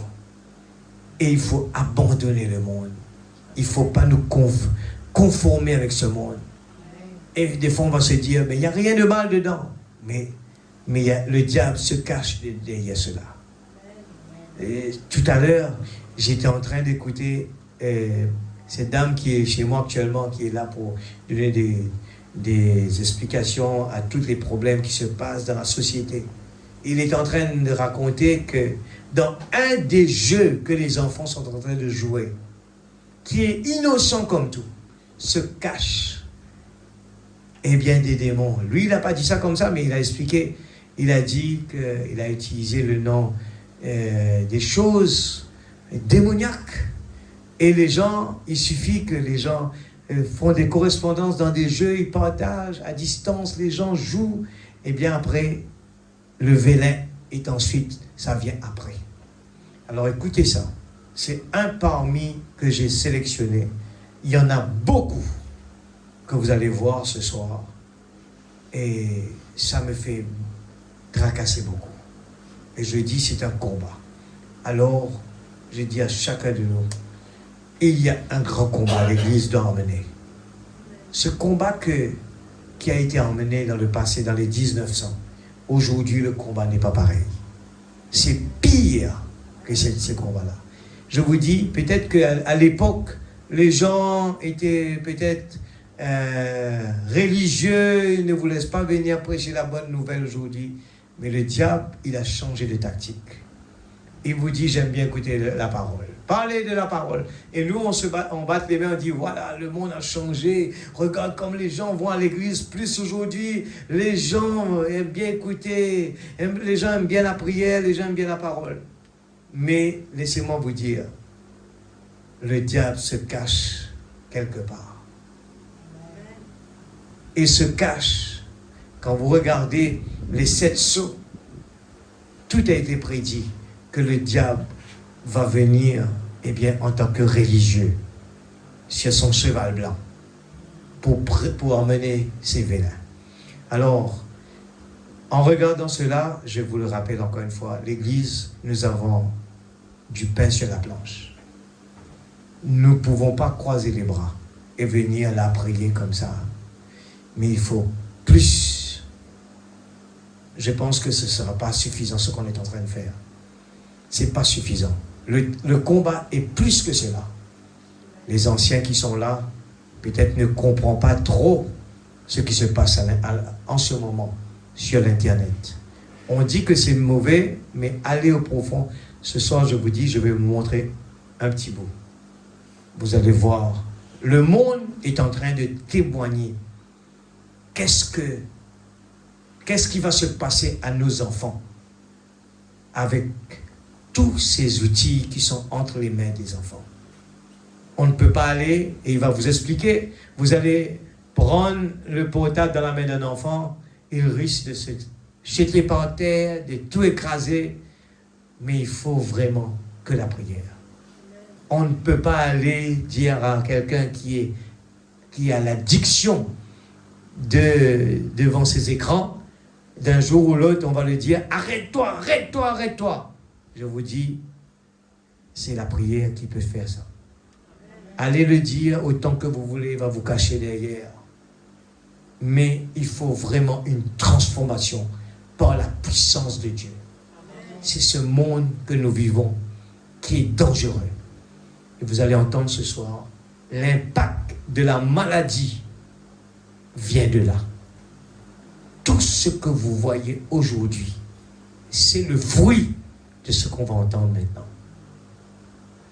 Alors soyez attentifs. Je passe maintenant.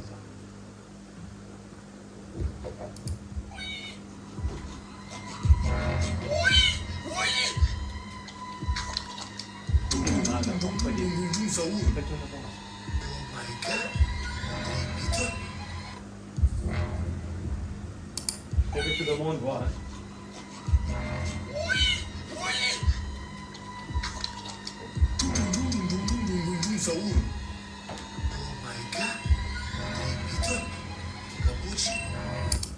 Les extraits de vidéos que tu viens de voir, c'est la réalité quotidienne des enfants, plus précisément de la génération Alpha, née entre 2010 et 2025. Ces enfants qui ont grandi avec les écrans et qui ont été bercés par YouTube Kids et TikTok. Ce que ces enfants regardent à longueur de journée, on appelle ça brain rot. Et c'est en train de les détruire. Brain rot. Tu as certainement déjà entendu parler de ce mot. Eh bien, ça veut littéralement dire pourriture du cerveau. C'est un mot qui vient d'internet, devenu viral sur les réseaux sociaux, utilisé pour parler de vidéos tellement stupides, absurdes et chaotiques qu'elles te font perdre des neurones. Du contenu vide, abrutissant, mais incroyablement addictif. Et le problème, c'est que les enfants y sont surexposés. La génération alpha grandit avec ça, ils sentent qu'ils doivent être constamment stimulés, sinon c'est l'ennui, l'angoisse et le vide. Plus l'enfant est exposé tôt, plus il développe une tolérance à la surstimulation et une incapacité à se concentrer sur des activités normales. Lire un livre, impossible. Regarder un film sans toucher son téléphone, trop lent. Leur cerveau rejette tout ce qui n'est pas instantané. Et pendant ce temps-là, les plateformes gagnent. Elles ne cherchent pas à éduquer ces enfants, elles veulent une chose, proposer du contenu pour les garder accros le plus longtemps possible. Et parmi les contenus les plus addictifs, il y a Cocomelon. À première vue, Cocomelon c'est un dessin animé pour tout petit, des chansons simples, des bébés qui dansent, mais derrière ce côté mignon se cache l'un des plus gros phénomènes de l'histoire de YouTube. En quelques chiffres, c'est plus de 210 milliards de vues, plus de 197 millions d'abonnés, c'est 33 milliards de minutes regardées sur YouTube. À titre de comparaison, c'est plus que Squid Game et Bridgerton réunis. Mais on pourrait se demander pourquoi un tel succès et aussi pourquoi cette série inquiète-t-elle autant les parents. Par exemple, sur ce Reddit, on peut lire Cocomelon s'est lancé par accident après la fin d'un film sur Amazon Prime. Alors je me suis dit, ok cool, peut-être un nouveau dessin animé que mon fils de 1 an pourra regarder. Eh bien non, mon petit n'a jamais été aussi profondément captivé par quelque chose à la télé. Pendant environ 5 minutes, j'ai vu mon garçon habituellement très actif et toujours en train d'explorer ses jouets se transformer en zombie au regard vide. Ma fille de 2 ans était devenue complètement accro à Cocomelon. Et au début, je ne m'en suis pas trop inquiété. Elle demandait Coco sans arrêt et restait scotchée devant la télé. Au bout de quelques mois, j'ai remarqué qu'elle devenait de plus en plus agitée quand Coco n'était pas allumée. Elle faisait des crises de colère, allant parfois jusqu'à se frapper la tête avec son poing. Parce que Cocomelon est la meilleure représentation du brainrot. Déjà, toutes les couleurs utilisées dans ce dessin animé sont au maximum de leur saturation. C'est-à-dire qu'on ne peut pas les rendre plus claires. C'est ce qu'on utilise dans les alertes d'urgence ou dans les machines à sous, pour capter instantanément l'attention. Et ensuite, il y a le montage. Cocomelon a un rythme extrêmement rapide. Les plans changent tous les 1 à 3 secondes afin de garantir un maximum de rétention auprès des enfants. Dans une excellente vidéo d'analyse intitulée « Le cauchemar qu'est Cocomelon » de la chaîne Savantix, elle a comparé plusieurs séries d'animation comme Bluey et Arcane. Et à travers son analyse, il s'avère que Cocomelon domine le classement. Avec une statistique assez effrayante, le plan le plus long ne dépassait pas 6 secondes. Et ce n'est pas un hasard. En juin 2024, le New Yorker a révélé une méthode appelée le Distractortron, dont le principe est assez fou. On place un enfant devant 2 écrans. Sur le premier, il y a un épisode de Cocomelon. Sur le second, des vidéos banales de la vie de tous les jours. Et à chaque fois que l'enfant détourne son regard de Cocomelon pour regarder l'autre écran, les chercheurs prennent des notes. Ces données servent ensuite à modifier les épisodes, que ce soit le rythme, les couleurs, le son. Tout est pensé pour que l'enfant reste fixé devant l'écran et ne décroche jamais. Bien que Cocomelon soit néfaste pour les enfants, il y a un contenu encore plus problématique et absurde, l'Italian brainrot. Tu as certainement dû voir plus d'une fois ces vidéos absurdes, générées à la chaîne avec l'intelligence artificielle, mettant en scène des personnages plutôt étranges, mais ultra stimulantes. Tu regardes, tu perds du temps, et comme le nom l'indique, c'est en italien. Ce contenu cible les enfants car ils sont plus vulnérables à ce type de vidéos et ont une attention beaucoup plus faible que les adultes. Et dire que ce phénomène a pris Internet par la gorge ne serait pas une exagération. Au total, la trend a fait plus d'1 milliard de vues avec des vidéos dépassant les millions de vues par jour. Par exemple, cette chaîne, centrée sur le concept brainrot italien, cumule plus de 200 000 abonnés et sa vidéo la plus populaire a fait plus de 113 millions de vues. Il y a même des clips musicaux devenus virals sur les réseaux sociaux et des vidéos visant à reconnaître les noms des brainrot italiens. Je dois deviner le brainrot. C'est parti. Tung tung tung tung tung Sahour. Pourtant, sous les commentaires de ces vidéos, les gens ne sont pas aussi enthousiastes. On peut lire dans les commentaires « Mec, cette génération est finie. Voilà pourquoi les aliens ne viennent pas sur Terre. » Parce que derrière cette trend se cachent des choses problématiques. Dans certaines vidéos, les personnages sont dans des situations violentes, ou choquantes. Mais il y a pire. Certains Italian brainrot, de par leur nom, propagent des propos profondément racistes. There's a new trend where there are AI images of animals and there's some Italian words in the background. And it's called Italian brainrot. And I only just discovered that some of the meanings behind what they are saying is absolutely absurd. Now, but look at this. Trallallero trallallà. Porco Dio e porco Allah. If you translate that, it literally translates to Pig God and Pig Allah. There's another one that is clearly talking about bombing kids in Palestine. And not only that, they've even created Muslim versions of it. Look at this. Abu Muhammad. Tung tung tung Sahour. En regardant ces vidéos, les enfants mémorisent ces phrases problématiques sans en connaître la signification. Comme la langue parlée des Italiennes brainrot et l'italien, ça passe sous silence. Ballerina cappuccina. Tum tum tum Sahour. Tum tum Tazapin. Talalento talala. Bombardino cocatinho. Mais ce qui rend les Italian brainrot vraiment dangereux, c'est la facilité avec laquelle on peut les produire. Cocomelon, même si la série est critiquée pour ses effets néfastes sur les enfants, nécessite un gros budget, des équipes, de la 3D et de la musique, ce qui rend le format difficile à reproduire. Italian brainrot, c'est l'inverse. Une IA pour créer des visuels, une autre pour les voix, des templates de montage automatique et voilà, vous avez votre vidéo Italian brainrot. Comme c'est un concept qui marche, l'algorithme pousse la vidéo à fond et le format est copié des milliers de fois, créant une véritable épidémie de vidéos poubelles qui inonde Internet où il devient impossible d'y échapper. En 2025, la génération alpha n'est pas seulement en danger, elle est déjà touchée. Et on en voit déjà un aperçu avec les iPad Kids, ces tout petits parfois d'à peine âgés d'1 an, passant leur journée collés à leur tablette, incapables de rester concentrés sans écran.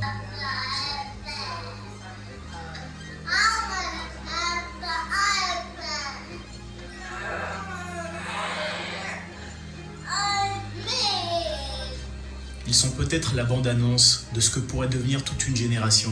Si rien ne change, nous aurons une génération dont le cerveau cherche sans cesse à être stimulé, qui vit dans le bruit et qui panique devant le silence. Une génération brain rot. Voilà. Alors, c'était tout le temps, on se disait que c'était des films enfants, petits, il n'y a pas de grandes choses, de mal dedans. Mais nous voyons que ça m'a vraiment intrigué parce que les cerveaux des enfants sont en train, ils appellent ça le brain rot. Rendre le cerveau des gens, des enfants, pourri. Brain, c'est le cerveau, et rot, c'est pourri. Alors, vous imaginez quelle génération qui arrive sur la Terre. Et je vous dis, il y en a plein que j'ai vu comme ça, qui me dit un petit peu comment c'est grave. C'est très très grave. Et nous qui avons le message, il faut bien savoir que Dieu nous a donné un moyen, c'est le message de l'heure pour sauver dans tous ces problèmes. Il faut sortir de là. On ne peut pas le faire par force, mais seulement par la prière. Il nous faut prier. Tout ce qui se passe en ce moment, tous ces problèmes, c'est arrivé à travers de la télévision, arrivé par le portable. Et on ne pouvait pas réaliser à quel point le diable est en train d'utiliser ces choses. Il y a un gros travail, comme je le dis, il faut la prière. Nous allons nous mettre debout. J'espère que malheureusement, il n'y a pas beaucoup de gens qui sont là aujourd'hui. Le diable sait très bien pourquoi il empêche les gens de venir écouter la parole. Eh bien, parce que nous allons avoir des combats additionnels. Parce que quand les gens ne sont pas au courant et ne comprennent pas, ne prient pas, il dit, on a compris, celui qui s'humilie et qui invoque le nom de Dieu, Dieu va exaucer notre prière. J'espère que chacun de nous, on va rentrer à la maison et prier, chers sœurs, dans ce domaine-là. Prier. Et je crois que c'est un sujet de prière qu'il faut prendre au sérieux. Jonas nous a donné l'exemple. Esther nous a donné l'exemple. Qu'est-ce qu'il faut faire? Prions ensemble. Et je crois qu'il faut faire confiance. Dieu est le grand je suis. Pourquoi il nous a parlé de cela? Je ne sais pas. Mais chacun de nous, il faut vraiment s'approcher de lui. Seigneur, aide-nous, Seigneur. Gloire à Jésus. Nous allons chanter un petit chant. Et only believe, crois seulement, tout est possible. Enfin, gloire à Jésus. Mets-moi le son. Alléluia. Enfin, gloire à Jésus. Merci Seigneur. Alors, il ne faut pas avoir les yeux gros, mais toute chose concourt bien de ceux qui aiment Dieu. Dieu peut le faire, mais il y a un travail à faire. Allez-y. Only believe. Only believe. All things are possible. Only believe.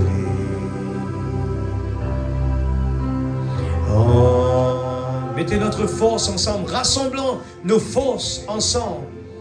Alléluia. Only believe. All things are possible. Only believe. Crois seulement. Merci Seigneur. Crois seulement.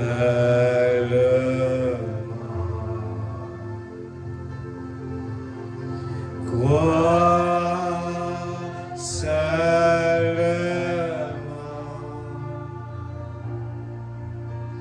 Tout est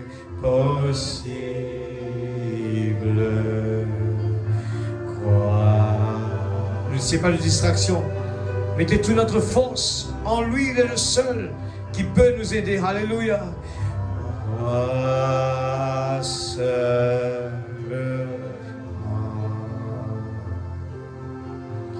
toi seulement,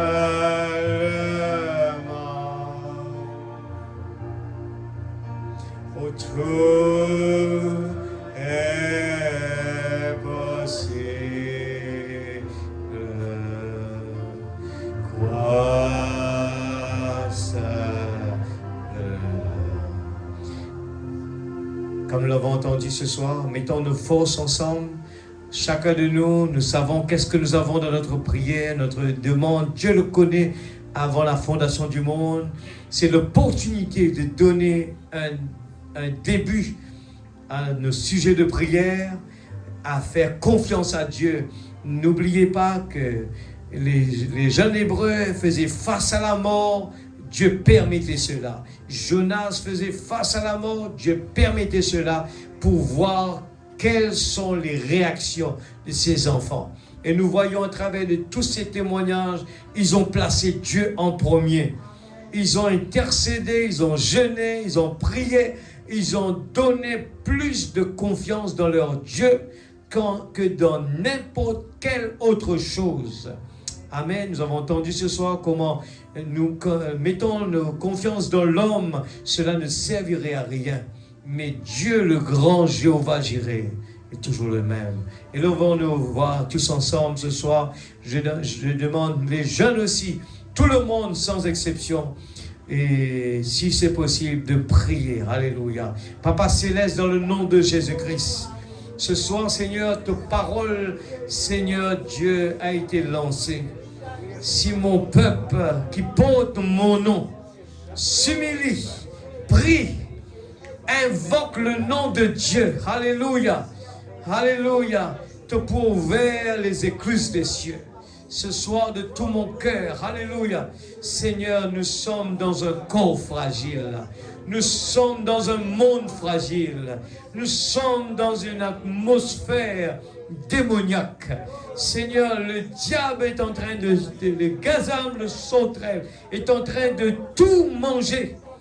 Et ce soir, tu nous donnes le pouvoir de marcher sur l'esprit que le dragon. Tu nous donnes la puissance de commander. Tu nous demandes de dire à cette montagne, lève-toi, jette-toi dans la mer. Et ta parole le dit, cela doit se faire. Ce soir, dans le nom de Jésus-Christ. Tu connais les besoins ce soir, Père. Oh Dieu Tout-Puissant, nous voulons vraiment te demander, augmente la foi de tes enfants. Que tes enfants, Seigneur, nous puissions, Père, apprendre à te faire confiance, à mettre toute notre énergie dans la chose qui va nous aider dans notre chemin, dans notre parcours, dans notre pèlerinage sur cette terre.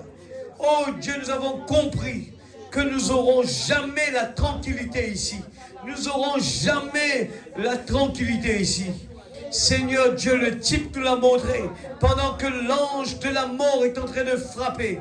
Mais celui qui a le signe sur le linteau de la porte, eh bien l'ange de la mort ne peut pas toucher. Alléluia. Ce soir, dans le nom de Jésus-Christ, tu nous donnes le pouvoir de commander. Tu as dit, Seigneur, quand Seigneur Dieu, Pierre a dit, permette-moi de marcher sur l'eau. Tu as dit, viens Pierre. Alléluia. Ce soir, tu nous donnes l'opportunité.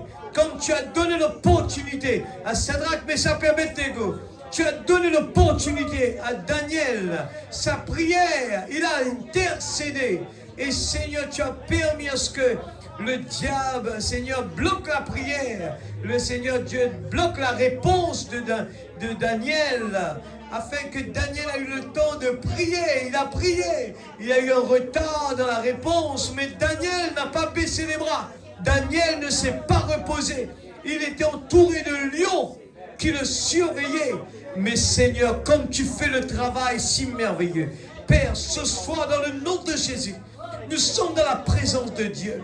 Nous ne sommes pas trop petits. Alléluia. Oh Dieu, nous avons vu la différence quand, Seigneur, Josué et Caleb est parti dans la terre promise. quand ces deux sont retournés, nous avons vu deux témoignages. Il y en a des témoignages qui ont vu qu'ils étaient des petits sauterelles. Mais quand Josué et Caleb est retourné, ils sont venus avec des fruits. Alléluia. Ils sont venus avec la preuve qu'il fallait pour donner l'encouragement au peuple de Dieu. Et ce soir, Seigneur, la parole est en train de nous donner l'encouragement qu'il faut. Seigneur Dieu Tout-Puissant, ce qui est en nous est plus fort que ce qui est dans le monde. Nous commandons, alléluia, dans le nom de Jésus, que nos enfants soient libérés au nom de Jésus. Seigneur, nous voulons que, Seigneur, la délivrance totale de tous ceux qui sont opprimés par les écrans. Seigneur, au nom de Jésus-Christ, oh Dieu Père Céleste, nous voulons que ce sujet, Seigneur, nous voulons le prendre au sérieux. Seigneur, le diable a essayé d'attaquer d'une façon à travers des enfants, à travers des écrans, Et nous voulons, Seigneur, te demander la délivrance. Seigneur, une délivrance totale dans le nom de Jésus-Christ. Nous voulons nous consacrer pour toi. Nous voulons être conformes à la parole. Nous ne voulons pas nous conformer à ce monde qui est fixé sur les écrans. Nous ne voulons pas, au nom de Jésus, mais nous voulons rester rassemblés sous le sang. Alléluia. Rester rassemblés sous le sang de l'agneau. Oh Dieu, c'est le seul issue, seul endroit où nous pouvons nous ressentir protégés. Seigneur Dieu, alléluia. Oh Dieu, c'est la parole de ce temps. Alléluia. Tu nous as donné un prophète. Tu nous as donné la révélation des sceaux pour nous faire montrer que le diable va se déguiser. Il a dit même en l'ange de lumière. Il se déguise dans des petites bandes dessinées. Oh Dieu Tout-Puissant, nos enfants sont exposés. Oh Dieu, délivre-nous Seigneur. Délivre-nous Seigneur. Oh Dieu Tout-Puissant, nous voulons que notre prière, Seigneur Dieu, puisse continuer. Délivrez-nous du mal. Nous crions vers toi. Nous crions vers toi. Nous vivons dans un monde qui essaie de rendre fou, qui essaie de rendre les gens captifs, opprimés. Seigneur, mais ce soir, la bonne nouvelle a été prêchée. Oh Dieu, les captifs sont libérés dans le nom de Jésus-Christ. Nous réclamons la délivrance totale, afin que la parole puisse prendre la première place dans notre maison. La prière prenne sa place. Nous voulons reprendre ce que le Gazam a volé. Oh Dieu, afin que le temps de la prière reprenne sa place. Le temps pour chanter des cantiques. Le temps pour créer l'atmosphère à la maison. Créer l'atmosphère à l'église. Créer l'atmosphère dans le travail. Au nom de Jésus-Christ. Oh Dieu Tout-Puissant. Nous ne pouvons pas comme David. Oh Dieu, il a dit, Seigneur, oh Dieu, il a dit, comment pouvons-nous laisser à cet incirconcis de parler mal contre le peuple de Dieu? Seigneur, ce soir, nous avons pris la décision afin que, Seigneur Dieu, tout, Seigneur Dieu, ce que le diable a imposé sur nos enfants, sur notre famille, sur chacun qui est, Seigneur Dieu, sous la pression, l'empire du malin, à être délivré ce soir, au nom de Jésus-Christ. Au nom de Jésus-Christ, nous réclamons une délivrance totale. Remplis tes enfants du Saint-Esprit. C'est pour cela que Seigneur, ton prophète a prêché. Restez à l'autel, pleurez s'il le faut jusqu'à le baptême du Saint-Esprit. C'est parce que ton Esprit Saint qui va faire le travail pour le changement du corps, pour l'enlèvement prendre place, il faut le baptême du Saint-Esprit. Seigneur Dieu Tout-Puissant, nous te prions au nom de Jésus. Mets le désir sur le cœur de tes enfants pour demander plus de consécration. Mets le désir, Seigneur. Nous voulons pouvoir consacrer des moments pour toi. Nous voulons consacrer. Nous voulons nous rassembler. Nous voulons nous unir. Nous voulons repousser la haine. Nous voulons repousser tout ce que le diable, tous les blocages que le diable a essayé de mettre, au nom puissant de Jésus-Christ, délivre-nous du mal. Seigneur, oh Dieu, nous renvoyons tes enfants à la maison, avec ta bénédiction, avec la paix du Seigneur. Oh Dieu, que pendant la nuit, Seigneur, tu peux rendre visite à tes enfants. Tu as promis des songes, des visions à tes enfants, Seigneur. Parle, s'il te plaît, à tes enfants. Oh Dieu, nous voulons être des chrétiens actifs. Non pas des chrétiens de mercredi, vendredi, dimanche, mais tous les jours. Oh Dieu, tu as dit, heureux l'homme qui trouve son plaisir dans la loi de l'Éternel, la médite jour et nuit. Nous te prions pour nos enfants, Père.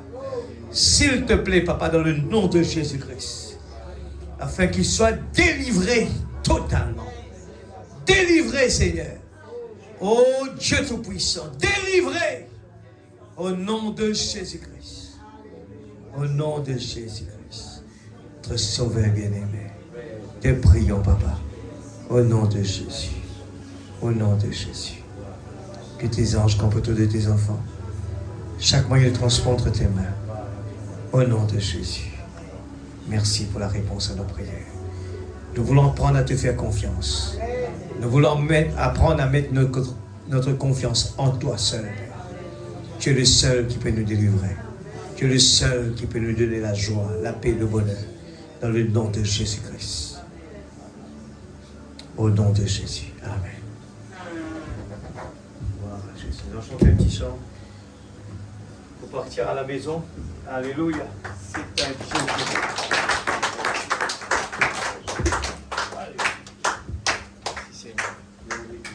Alléluia, c'est un Dieu qui répond.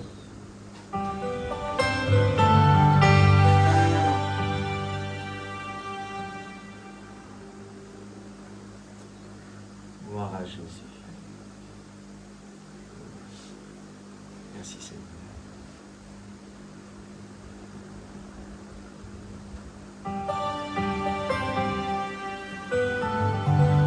Alléluia, c'est un Dieu qui répond. Alléluia, c'est un Dieu qui répond. Quand je prie au nom de Jésus, à la foi, la réponse vient. Oh, alléluia, c'est un Dieu qui répond. Alléluia, is an answering God.